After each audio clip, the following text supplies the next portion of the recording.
everyone, we're from Columbus State Community College and we're excited to present to you our talk, Connecting Students to World History Through OERs.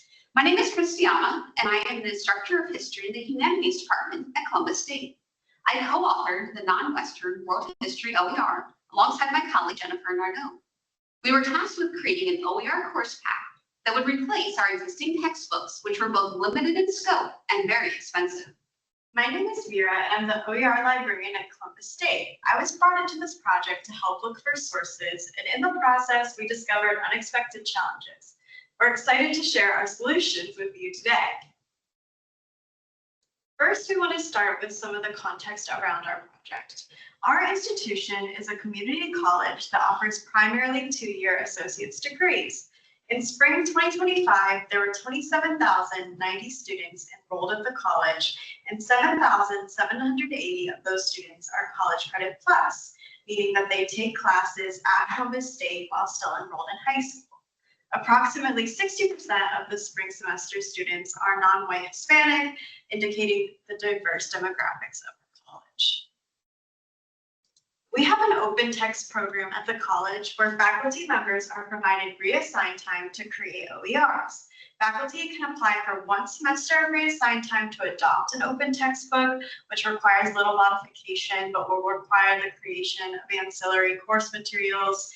They can apply for 2 to 3 semesters of reassigned time to adapt or remix several open textbooks in a shorter OER to create new materials customized to their courses.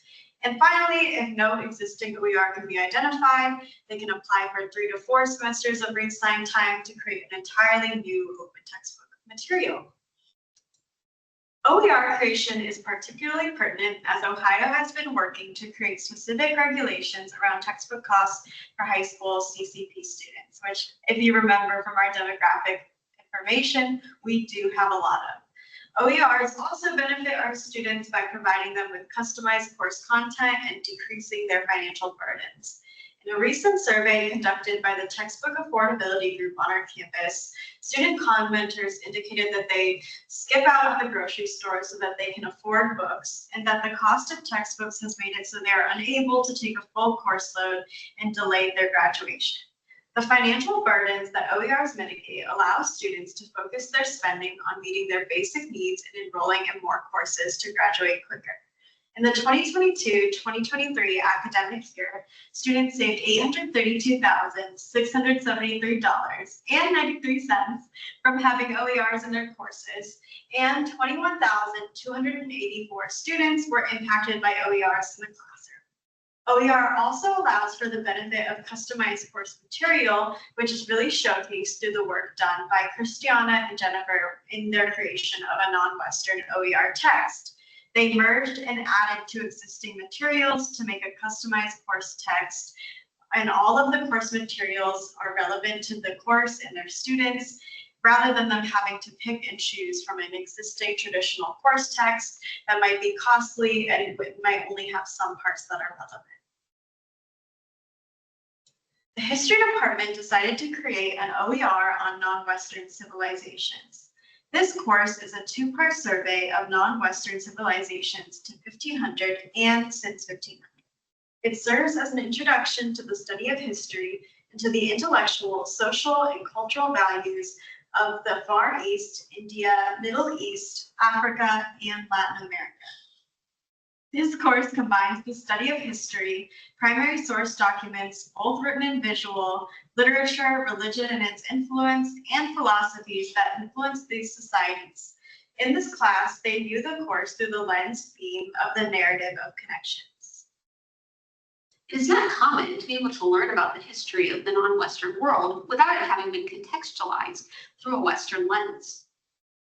So this is an opportunity for students. For some of them, this course may be the first time they encounter a non-Western historical narrative.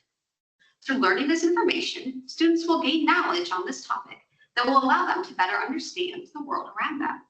For the students at our college, having this opportunity to learn about non-Western history has the added benefit of exposing them to history that may be reflective of their own diverse demographic makeup. The class content is flexible in format to accommodate the many different types of learners that we have at our college. It has already been used in 5 high school CCP courses, 3 hybrid courses, and 1 web course, and will continue to be used across different modalities. One of the first challenges that we faced with this project is that there is no one expert in non-Western world history spanning multiple civilizations from prehistory to the present. So we began the process of building our OER first by meeting with other scholars across fields where we did not have a thorough expertise to identify sources and key concepts and themes for the class. We also faced the dilemma that the non-Western world history class is fairly unique. Most colleges and therefore most textbooks, both traditional print books as well as pre-existing OER materials, teach this course as a world history class. However, as one of the only non-Western courses offered in our department, we wanted to maintain the distinct non-Western focus, which highlights the diversity and interests of our student body. But doing so would require us to be creative in building our materials, since a singular existing textbook in world history was not going to meet the unique needs of the class. The result was a compilation of a variety of resources, some pre-existing and some that we created ourselves, into a singular platform and articulate rise that allows students to have a comprehensive set of resources for the non-Western survey. Additionally, this OER collection will be public-facing, so other colleges now have access to a cohesive set of sources for the non-Western history survey. We decided to organize our class and materials around the theme, the narrative of connections. This theme became the guide for how we structured each unit, the assets we chose to include, and the essays that would accompany it. Working with this theme will allow students and instructors alike to ground themselves in the materials. Our goal was to build a variety of resources for each unit, both secondary and primary, and both written and visual, that would support instructional presentation and student success. Once we had identified the structure of the course and the sources that would best support the class, we turned to our expanded team to collect and create the needed sources. We did use an existing OER textbook, which we adapted from a world history book to a textbook that focuses on the non-Western world history. We also pulled together a selection of OER video lectures that highlight and support the topic and theme of our class. The primary sources proved to be more of a challenge, though. I assumed that since many of my sources were many centuries old, that I would not run into copyright issues. But it turns out that many of these sources have recently been transcribed with copyrights attached to those transcriptions. So compiling the written primary sources proved to be a much larger project than I initially envisioned.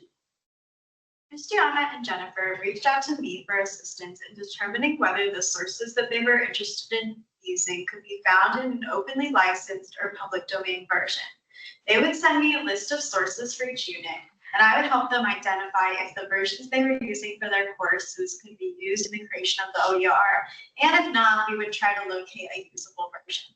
We tracked this process using an Excel spreadsheet where I would add the resources and the licensing information, as well as how it could be used. I used many online resource collections to find usable versions, and some of the ones that I found most helpful are highlighted here. There were some sources that Christianna and Jennifer really wanted to use to fill important historical narrative gaps that we could not find usable versions for online. Some of them we had to use a different source, as even the physical book versions were not findable or in the public domain, or the original source was in another language, often Latin, which I unfortunately could not translate. However, many of the sources, including ones where the original text was in the public domain, but someone had placed a copyright on their transcribed online version, we were able to make usable through a transcription process. I was able to find the original book text of these sources through our library's collection or through the Greater Ohio Consortium of Libraries, academically Ohio Link, that were in the public domain, and then transcribe the portion of the text needed for the OER. Once I completed a transcription, I designated it as public domain so that it can be used not only in our OER, but also by institutions and individuals who would want to use it openly in the future. Being able to make these sources available online was a huge unexpected benefit that came out of the kind of problem that we had in the process of creating this OER, and really encapsulates the sharing, reusable spirit of open resources. It also allowed us to create a comprehensive collection of primary sources to go into the history OER text, which can be used by students at our college and students at other colleges as well, really benefiting learning in general. Here are our contact informations, and please do feel free to reach out to us if you have any questions, and we are happy to share these slides as well, or share, our resources or any kind of questions you may have about this process, any answers. Thank you.